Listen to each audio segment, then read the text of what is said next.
নমস্কার বন্ধুরা, কেমন আছেন আপনারা সবাই? আশা করছি সবাই অনেক ভালো আছেন। আজকে আমি আপনাদেরকে তৈরি করে দেখাবো লেয়ার পরোটা। একবার আপনারা এই পদ্ধতিতে লেয়ার পরোটাটা তৈরি করুন, বানানো এতটা সহজ মনে হবে, বারবার এভাবেই তৈরি করবেন। একদম রেস্টুরেন্টের মতোই কিন্তু প্রত্যেকটা লেয়ার তৈরি হবে, আর এতটা সহজ বানানো আপনারা দেখলেই কিন্তু বুঝতে পারবেন। কষা মাংস, আলুর দম যে কোনো কিছুর সঙ্গে খেতে কিন্তু দুর্দান্ত লাগে। আজকের ভিডিওটা প্রথম থেকে শেষ পর্যন্ত দেখার জন্য অনুরোধ থাকলো। আর আজকের রেসিপিটা আশা করছি আপনাদের ভীষণ ভালো লাগবে। রেসিপি ভালো লাগলে একটা লাইক দিয়ে যাবেন। তার সঙ্গে আপনি আমার চ্যানেলে নতুন বন্ধু হয়ে থাকলে প্লিজ চ্যানেলটিকে সাবস্ক্রাইব করবেন। তো চলুন শুরু করি আজকের রেসিপি। লেয়ার পরোটা তৈরি করার জন্য এখানে বড় মাপের একটা থালা আমি নিয়ে নিয়েছি। অবশ্যই থালাটা একটা বড় মাপের নিয়ে নেবেন। এবার চায়ের কাপে করে 2 কাপ ময়দা নিয়ে নিলাম। ময়দার মধ্যে স্বাদ মতো একটু লবণ দিয়ে দিলাম আর হাফ চামচ পরিমাণে চিনি দিয়ে দিলাম। চিনিটা চাইলে আপনারা গুঁড়ো করেও এখানে দিতে পারেন। লবণ আর চিনিটা জাস্ট হালকা করে মিশিয়ে নেব। আর এই পরোটাতে কিন্তু কোনো রকম তেলের ময়াম দেওয়ার প্রয়োজন হবে না, শুধুমাত্র গরম জল দিয়ে মেখে নিতে হবে। জলটা কিন্তু খুব গরম নয়, খুব ঠান্ডাও নয়, মানে কুসুম গরমের থেকে কিন্তু একটু বেশি গরম থাকবে। এরকম গরম জল অল্প অল্প দিতে হবে আর একদম সফট করে ডোটাকে মেখে নিতে হবে। যেহেতু এর মধ্যে তেলের কোনো ময়াম নেই, ময়দাটা বেশ কিছুক্ষণ হাতের সাহায্যে ঠিক এই রকম পদ্ধতিতে ঠেসে মেখে নিতে হবে। তাহলে দেখবেন একদম সফটভাবে এই ময়দার ডোটা তৈরি হবে। আমি যেভাবে মাখছি আপনারা কিন্তু সেভাবেই মেখে নেবেন একটা বড় জায়গার মধ্যে। এখন কিন্তু ময়দাটা একদম সফট করে মাখা হয়ে গিয়েছে। আর যেহেতু এর মধ্যে কোনো রকম তেলের ময়াম দেওয়া হয়নি, তাই অবশ্যই রেস্টে রাখতে হবে মোটামুটি 10 থেকে 15 মিনিট মতো। এখন আমি চাপা দিয়ে দেব আর 10-15 মিনিট মতো এভাবেই ঢেকে রেখে দেব। ততক্ষণে আমি একটা মিশ্রণ তৈরি করে নিচ্ছি। এখানে একটা বাটির মধ্যে আমি নিয়েছি 4 চামচ পরিমাণে সাদা তেল, আর 4 চামচ তেলের মধ্যে দিয়ে দেব 2 চামচ কর্নফ্লাওয়ার। তো যদি কর্নফ্লাওয়ার না থাকে আপনারা ময়দাটা দিতে পারেন, তবে কর্নফ্লাওয়ারে কিন্তু কাজটা বেশি ভালো হয়। প্রত্যেকটা লেয়ার দেখবেন সুন্দরভাবে খুলে আসবে। এবার দেখুন মিশ্রণটা ঠিক এইভাবে তৈরি করে সাইড করে আমি রেখে দিলাম। এদিকে ময়দাটাও কিন্তু রেস্ট হয়ে গিয়েছে প্রায় 15 মিনিট মতো। এবার দেখুন আগের থেকে ময়দা মাখাটা অনেকটা সফট হয়েছে। এইবার এর মধ্যে আমি দিয়ে দিচ্ছি মাত্র 1 চামচ সাদা তেল। তো তেলের পরিবর্তে আপনারা ঘিও দিতে পারেন, অসুবিধা নেই। তো 1 চামচই এখানে আমি দিয়েছি। এইবার আবারও আগের পদ্ধতিতে মেখে নিলাম 1 থেকে 2 মিনিট মতো। আর এখন কিন্তু ময়দার মধ্যে কোনো রকম টান ভাব নেই, খুব সহজে কিন্তু বেলে নেওয়া যাবে। এইভাবে আমি ময়দাটাকে সফট করে মেখে নিলাম।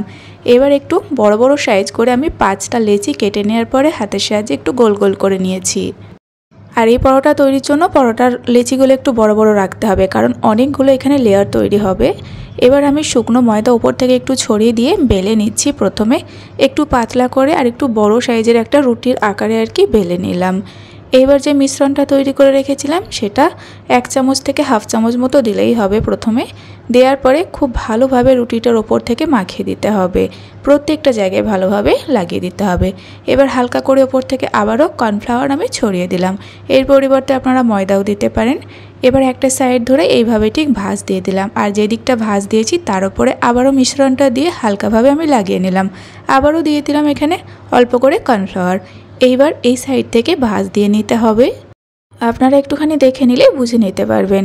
আর বারবার কিন্তু এই স্টেপটা করতে হবে। যখনই এই ফোল্ডগুলো দেয়া হবে তারপরে কিন্তু এই মিশ্রণটা লাগিয়ে দিতে হবে আর অল্প করে এখানে কর্নফ্লাওয়ার ছড়িয়ে দিতে হবে। তবে শেষবারে আর কিন্তু দেয়া যাবে না, মানে এই যে এখন আমি ফোল্ড করলাম এর উপরে কিন্তু আর দেওয়ার দরকার নেই। এবার এটাকে ঠিক এই রকমভাবে মুড়িয়ে নিতে হবে, তাহলে কিন্তু এখানে লেয়ার পরোটার জন্য ভাঁজটা তৈরি হয়ে গেল। একটা তৈরি করে নিলাম, আর এই একই পদ্ধতিতে আমি প্রায় 5টা পরোটা তৈরি করে নিয়েছি, মানে পরোটার যে ভাঁজটা আমি তৈরি করে নিয়েছি। এগুলো এখন একদম রেডি। এবার আমি পরোটা বেলে নেব, আর বেলে নেওয়ার পরে পরোটাগুলোকে ভেজে নেব। তো একটা আমি তুলে নিলাম, আর এবার আমি বেলে নেব। বেলার জন্য কিন্তু এখানে অল্প করে শুকনো ময়দা দেয়া যাবে। তো আমি একটু হালকা করে বেলে অল্প করে দিয়ে দিচ্ছি শুকনো ময়দা। খুব বেশি কিন্তু ময়দা এখানে দেয়া যাবে না, হালকা করে ময়দা দিতে হবে। এইবার এই পরোটাগুলোকে 4 কোণা করে আর একটু পাতলা করে বেলে নিতে হবে। খুব পাতলা নয়, মিডিয়াম একটু পাতলা রেখে বেলে নিতে হবে। আর দেখুন পরোটার ভাঁজটা ঠিক যেমন ছিল আমি সেরকমই 4 কোণা করে বেলে নিলাম, আর এই রকম পাতলা রেখেছি। আর একটা একটা করে পরোটা বেলবো আর ভেজে নেব। একসঙ্গে কিন্তু সব পরোটাগুলো বেলে নেবেন না, একটা করে বেলতে হবে আর ভেজে নিতে হবে। গরম করে নিয়েছি আমি তাওয়া। তাওয়ার মধ্যে প্রথমে আমি শুকনো পরোটাটা দিয়ে দিলাম, তেল ছাড়া। প্রথমে এক পিঠটা আমি সেঁকে নিয়েছি। এবার আবারও আমি উল্টে দিলাম আর এক পিঠটা সেঁকে নিলাম। ফ্লেমটা কিন্তু মিডিয়ামে থাকবে প্রথম থেকে শেষ পর্যন্ত যতক্ষণ পরোটাগুলো ভাজতে হবে। দুটো পিঠ সেঁকে নেওয়ার পরে আমি দিয়ে দিলাম 2 চামচ মতো সাদা তেল। ভিডিওটা কিন্তু আমি স্কিপ করিনি, আপনারা দেখুন। এখানে নাড়াচাড়া করতে হচ্ছে না, নিজে থেকে পরোটাটা একদম বলের মতো ফুলকো হয়ে উঠেছে।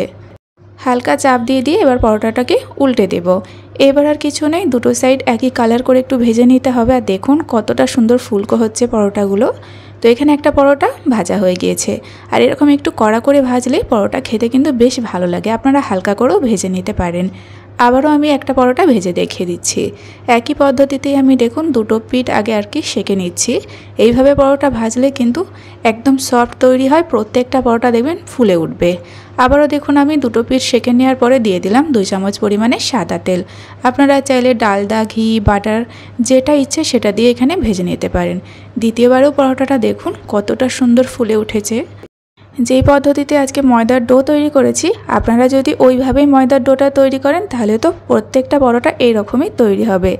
আর এরপরে আপনারা দেখতে পারবেন যে ভাঁজগুলো কতটা সুন্দরভাবে তৈরি হয়েছে।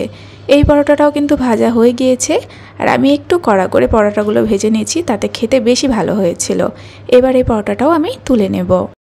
আর একই পদ্ধতিতে আমি সমস্ত পরোটাগুলোকে ভেজে নিয়েছি। ফুলকো ভাবটা কিছুক্ষণ পরে কিন্তু চলে যাবে আর দেখবেন একদম পরোটাগুলো সফট হয়ে যাবে। পরোটাগুলো হাতে নেওয়ার পরে এত সফট মনে হচ্ছে, আর যেমন সফট তার সঙ্গে কিন্তু দারুণ খেতে হয় এই পরোটাগুলো। নিরামিষ কোনো আলুর দম বা চিকেন কষা, মাটন যে কোনো কিছুর সঙ্গে আপনারা খেতে পারেন, দারুণ লাগে বন্ধুরা। এখন পরোটাটা দেখুন, আপনাদের দেখিয়ে দেব যে ভেতর থেকে লেয়ারগুলো কতটা সুন্দর তৈরি হয়েছে। চাইলে এই সময় আপনারা পরোটাগুলোকে একটু ফাটিয়ে নিতে পারেন ছেঁড়া পরোটার মতো করে, তবে এখানে কিন্তু তার প্রয়োজন হবে না। আপনাদের আমি দেখিয়ে দিচ্ছি, দেখুন পরোটাটা ভেতর থেকে কতটা সুন্দরভাবে লেয়ারগুলো তৈরি হয়েছে। ছিঁড়লেই কিন্তু আপনারা বুঝতে পারবেন প্রত্যেকটা লেয়ারের ভাঁজ কিন্তু একেবারে খুলে খুলে চলে আসছে। পরোটাটা তৈরি করতে কিন্তু খুব বেশি উপকরণ লাগেনি, তবে বানানোর পদ্ধতিটা একদম ঠিকঠাক রাখতে হবে, তাহলে শেষ পর্যন্ত পরোটাগুলো ঠিক এরকমই তৈরি হবে। বন্ধুরা, আপনারাও কিন্তু বাড়িতে এইভাবে পরোটা তৈরি করবেন। আর কেমন লেগেছে অবশ্যই একটা লাইক এবং কমেন্ট করে জানাবেন। আর আজকের ভিডিওটা আপনি সম্পূর্ণ দেখে থাকলে অনুরোধ থাকলে প্লিজ চ্যানেলটিকে সাবস্ক্রাইব করে পাশে থাকবেন। আজ এই পর্যন্তই বন্ধুরা, আবারও ফিরে আসবে এরকম কোনো সহজ রেসিপি নিয়ে। ততক্ষণে আপনারা সকলে ভালো থাকবেন এবং সাবধানে থাকবেন।